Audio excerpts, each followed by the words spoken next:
श्री दुर्गा सप्तशती चतुर्थ अध्याय। इंद्रादि देवताओं द्वारा देवी की स्तुति। सिद्धि की इच्छा रखने वाले पुरुष जिनकी सेवा करते हैं तथा देवता जिन्हें सब ओर से घेरे रहते हैं, उन जया नाम वाली दुर्गा देवी का ध्यान करें। उनके श्रीअंगों की आभा काले मेघ के समान श्याम है। वे अपने कटाक्षों से शत्रु समूह को भय प्रदान करती हैं। उनके मस्तक पर आबद्ध चंद्रमा की रेखा शोभा पाती है। वे अपने हाथों में शंख, चक्र, कृपाण और त्रिशूल धारण करती हैं। उनके 3 नेत्र हैं।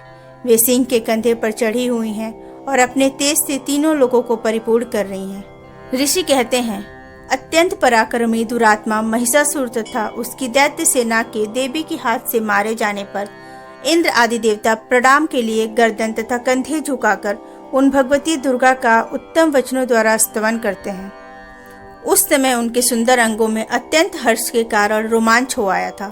देवता बोले, संपूर्ण देवताओं की शक्ति का समुदाय ही जिनका स्वरूप है तथा जिन देवी ने अपनी शक्ति से संपूर्ण जगत को व्याप्त कर रखा है, समस्त देवताओं और महर्षियों की पूजनिया उन जगदम्बा को हम भक्ति पूर्वक नमस्कार करते हैं। वे हम लोगों का कल्याण करें, जिनके अनुपम प्रभाव और बल का वर्णन करने में भगवान शेषनाग, ब्रह्मा जी तथा महादेव जी भी समर्थ नहीं हैं। वे भगवती चंडिका संपूर्ण जगत का पालन एवं अशुभ भय का नाश करने का विचार करें। जो पुण्यात्माओं के घरों में स्वयं ही लक्ष्मी रूप से, पापियों के यहाँ दरिद्रता रूप से, शुद्ध अंतःकरण पुरुषों के हृदय में बुद्धि रूप से, सत्पुरुषों में श्रद्धा रूप से तथा कुलीन मनुष्य में लज्जा रूप से निवास करती हैं, उन आप भगवती दुर्गा को हम नमस्कार करते हैं। देवी, आप संपूर्ण विश्व का पालन कीजिए। देवी, आपके इस अचिंत्य रूप का असुरों का नाश करने वाले भारी पराक्रम का तथा समस्त देवताओं और दैत्यों के समक्ष युद्ध में प्रकट किए हुए आपके अद्भुत चरित्रों का हम किस प्रकार वर्णन करें। आप संपूर्ण जगत की उत्पत्ति में कारण हैं। आप में सत्वगुण, रजोगुण और तमोगुण के तीनों गुण मौजूद हैं, तो भी दोषों के साथ आपका संसर्ग नहीं जान पड़ता। भगवान विष्णु और महादेव जी आदि देवता भी आपका पार नहीं पाते। आप ही सबका आश्रय हैं। यह समस्त जगत आपका अंशभूत है, क्योंकि आप सबकी आदिभूता अव्याकृता परा प्रकृति हैं। देवी, संपूर्ण यज्ञों में जिसके उच्चारण से सब देवता तृप्ति लाभ करते हैं, वह स्वाहा आप ही हैं। इसके अतिरिक्त आप पितरों को भी तृप्ति का कारण हैं। अतएव सब लोग आपको स्वधा भी कहते हैं। देवी, जो मोक्ष की प्राप्ति का साधन है, अचिंत्य महाव्रत स्वरूपा है। समस्त दोषों से रहित जितेंद्रिय तत्व को ही सार वस्तु मानने वाले तथा मोक्ष की अभिलाषा रखने वाले मुनिजन जिसका अभ्यास करते हैं, वह भगवती पराविद्या आप ही हैं। आप शब्द स्वरूपा हैं। अत्यंत निर्मल ऋग्वेद, यजुर्वेद तथा उद्गीत के मनोहर पदों के पाठ से युक्त सामवेद का भी आधार आप ही हैं। आप देवी त्रयी, तीनों वेद और भगवती 6 ऐश्वर्यों से युक्त हैं। इस विश्व की उत्पत्ति एवं पालन के लिए आप ही वार्ता, खेती एवं आजीविका के रूप में प्रकट हुई हैं। आप संपूर्ण जगत की घोर पीड़ा का नाश करने वाली हैं। देवी, जिससे समस्त शास्त्रों के सार का ज्ञान होता है, वह मेधा शक्ति आप ही हैं।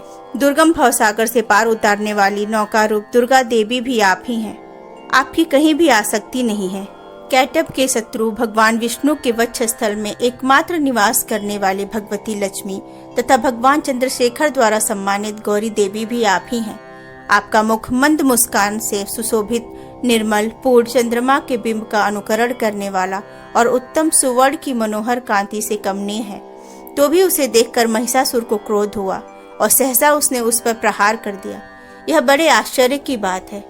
देवी, वही मुख जब क्रोध से युक्त होने पर उदय काल के चंद्रमा की भांति लाल और तनी हुई भौहों के कारण विकराल हो उठा, तब उसे देखकर जो महिषासुर के प्राण तुरंत निकल नहीं गए, यह उससे भी बढ़कर आश्चर्य की बात है, क्योंकि क्रोध में भरे हुए यमराज को देखकर भला कौन जीवित रह सकता है। देवी, आप प्रसन्न हो।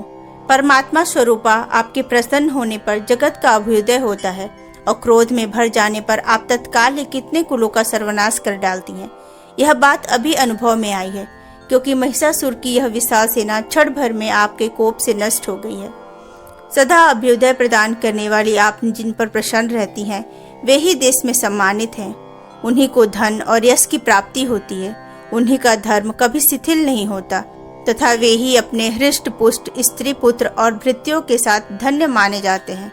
देवी, आपकी ही कृपा से पुण्यात्मा पुरुष प्रतिदिन अत्यंत श्रद्धा पूर्वक सदा सब प्रकार के धर्मानुकूल कर्म करता है और उसके प्रभाव से स्वर्ग लोक में जाता है। इसलिए आप तीनों लोकों में निश्चय ही मनोवांछित फल देने वाली हैं।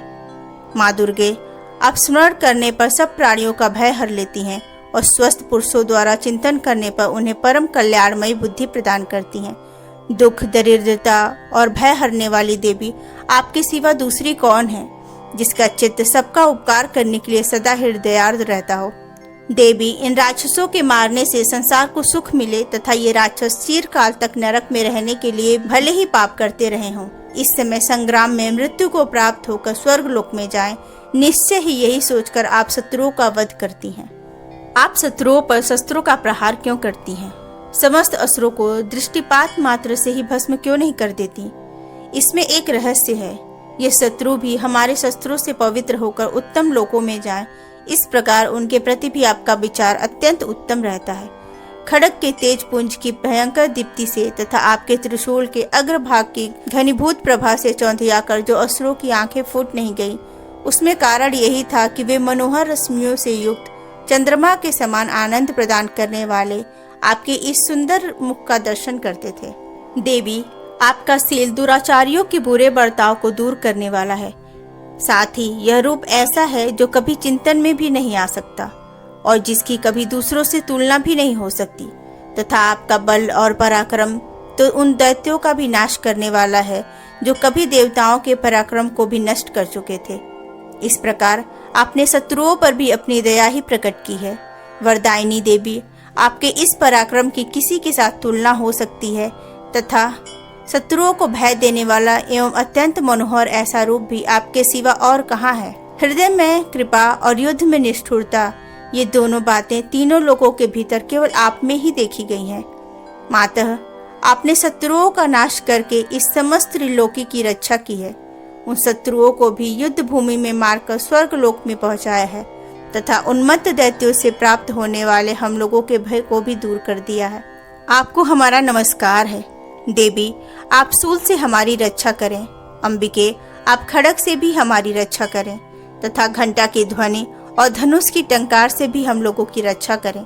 चंडिके, पूर्व, पश्चिम और दक्षिण दिशा में आप हमारी रक्षा करें तथा ईश्वरी, अपने त्रिशूल को घुमाकर आप उत्तर दिशा में भी हमारी रक्षा करें। तीनों लोकों में आपके जो परम सुंदर एवं अत्यंत भयंकर रूप विचरते रहते हैं, उनके द्वारा भी आप हमारी तथा इस भूलोक की रक्षा करें। अंबिके, आपके कर पल्लवों में शोभा पाने वाले खड़ग, शूल और गदा आदि जो जो अस्त्र हों, उन सबके द्वारा आप सब ओर से हम लोगों की रक्षा करें। ऋषि कहते हैं, इस प्रकार जब देवताओं ने जगन्माता दुर्गा की स्तुति की और नंदन वन के दिव्य पुष्पों एवं गंध चंदन आदि के द्वारा उनका पूजन किया, फिर सबने मिलकर जब भक्ति पूर्वक दिव्य धूपों की सुगंध निवेदन की, तब देवी ने प्रसन्न वदन होकर प्रणाम करते हुए सब देवताओं से कहा। देवी बोली, देवताओं, तुम सब लोग मुझसे जिस वस्तु की अभिलाषा रखते हो उसे मांगो।